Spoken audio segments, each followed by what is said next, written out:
News 46 is brought to you by Inspiration Senior Living, where we provide affordable elegance to Pahrump area seniors. Give us a call at 751-2300 and make an appointment to tour our community. News is also brought to you by Bees Embroidery and Garment Printing, specializing in custom and personalized decoration of gifts, garments, and more. Call 775-727-9444. News is also brought to you by J.K. Nelson Law. Call 727-9900 today for your free consultation. If you need a lawyer, you need Nelson.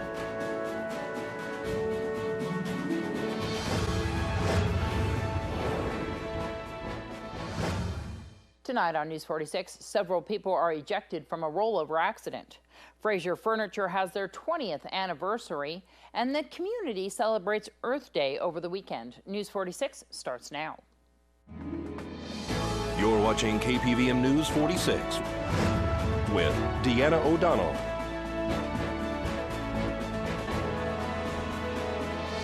News 46, local coverage you can count on. Good evening. It's Wednesday, April 29th, 2015. I'm Deanna O'Donnell for News 46. Several people were seriously injured as a result of a rollover accident this afternoon.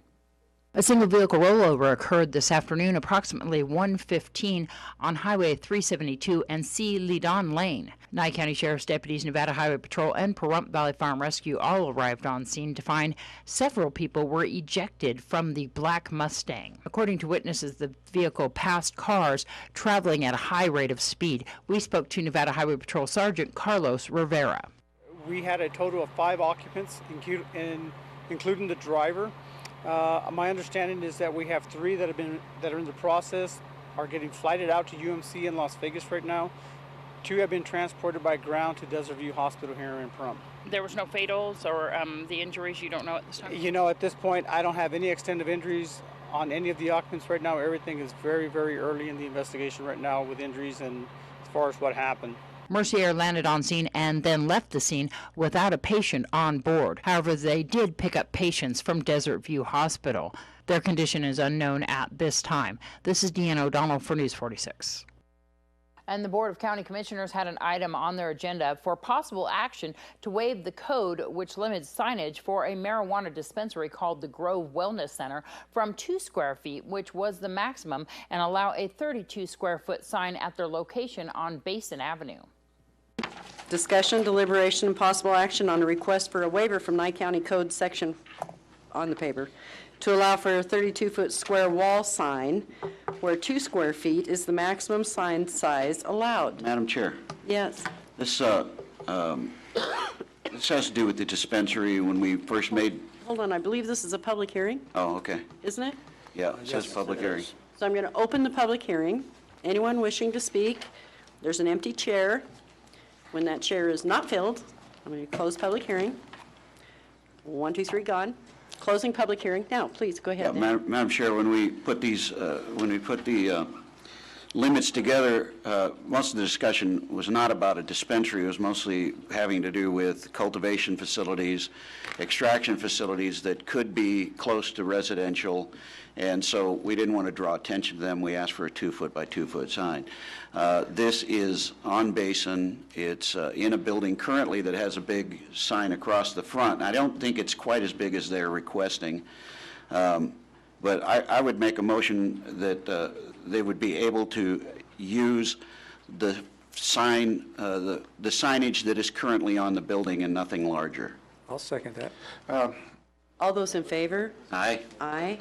Aye. Any opposed? Aye. That passes 3-2. I still want to see the documentation that demands you to have your sign that built that way. Okay. Donna and Butch voted against. Mm-hmm. Do either of you want to state your reasons why? Do what? Do you want to make a statement? And researchers at Audi are making synthetic diesel fuel using only water and air. The German automaker announced it has created the first batch of liquid e-diesel at a research facility in Dresden. The clear fuel is produced through a power-to-liquid process masterminded by the German clean tech company and Audi partner Sunfire. The process uses carbon dioxide, the most common greenhouse gas, which can be captured directly from air. Carbon dioxide is created largely by burning fossil fuels and contributes to global warming. Unlike conventional fossil fuels, the e-diesel doesn't contain sulfur and other contaminants. The engine runs quieter and fewer pollutants are being created. Ron Frazier is celebrating 20 years in the business. He is making deals on items in stock at a store on Calvada Boulevard. Well, we've been celebrating all month. It was back in 1995 when we first opened our, location at Pahrump Station. We had 1,000 square feet, and then we went over to Wheeler Springs Plaza because they were just building it back then. And so we took 3,600 square feet there. And then once we outgrew those facilities and there was more opening up, Andy Jordan built a building behind Walmart, the one that used to be China Walk. And some of the other locations back there, we had that 10,800 square feet that we had for several years. And then because we wanted to grow a little more, we built our own building, and that's where we're at today. Right here on Calvada. And through the years, what's some of the biggest changes that you've made here with Frazier Furniture? Well, some of the biggest changes are, as technology changed, so did the furniture industry. And so, computers went to laptops, so big desks weren't needed to hold your computer and your monitor because they had the flat screen monitors. Televisions went from the big wall entertainment centers down to just a flat screen TV that was hanging on the wall or set on a small TV base. And so those big things went away. But other technology changed too, because people came out with tablets, and they didn't need a lot of books, so bookcases kind of went away.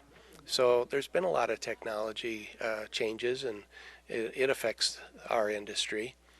Yeah, when you look around here, technology is kind of ingrained into even some of the furniture here. Sure, and when we first started, they didn't have lift chairs, so that was new technology. Now they've got power recliners, power sofas, even your adjustable bases on your beds. Mattresses changed. They went from two-sided to one-sided. They came out with the foam mattresses. So a lot of things changed. And so what hours are you guys open here? We're open Monday through Saturday from 9 until 5, and then on Sundays from 11 till 3. Where are you located? We're at 1241 East Calvada Boulevard. What's the phone number? 727-3600. So come on down to Frazier Furniture and definitely get a good deal right now.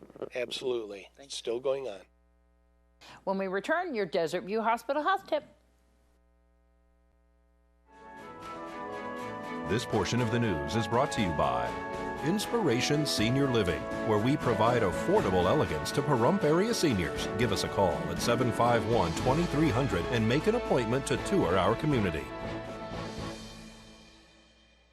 And welcome back. An increasing number of hospitals in the United States are making the switch from nonprofit to for-profit status. These conversions are controversial for many reasons. A new study examined what really happens when nonprofit hospitals become for-profit institutions.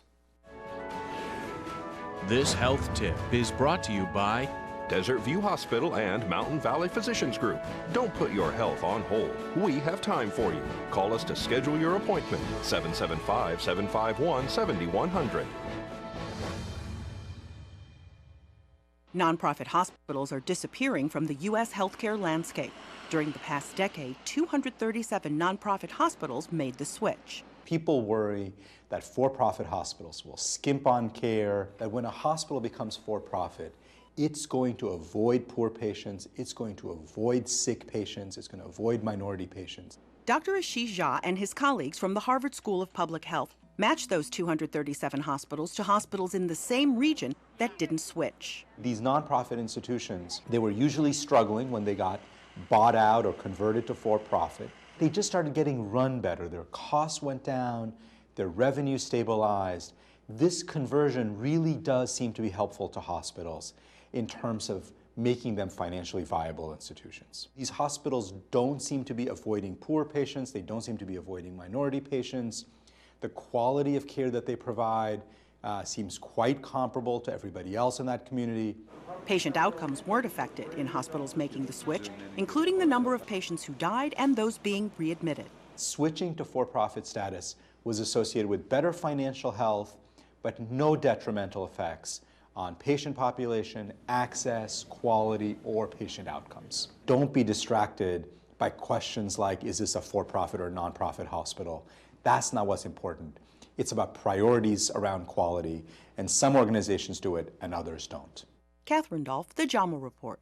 Thanks so much, Catherine. Study authors looked at these conversions for up to 3 years after they took place. The Nevada Department of Transportation anticipates heavy traffic along Interstate 15 between Sahara Avenue and Tropicana Avenue in Las Vegas from Friday, May 1st at 9 a.m. through Sunday, May 3rd at noon, due to the Floyd Mayweather and Manny Pacquiao fight, which is expected to bring 150,000 to 200,000 visitors to Las Vegas. The highly anticipated boxing match takes place Saturday, May 2nd inside the MGM Grand Garden Arena. The annual Earth Day event was held over the weekend at Ian Deutsch Memorial Park. This has been a little bit of a challenge with the wind today.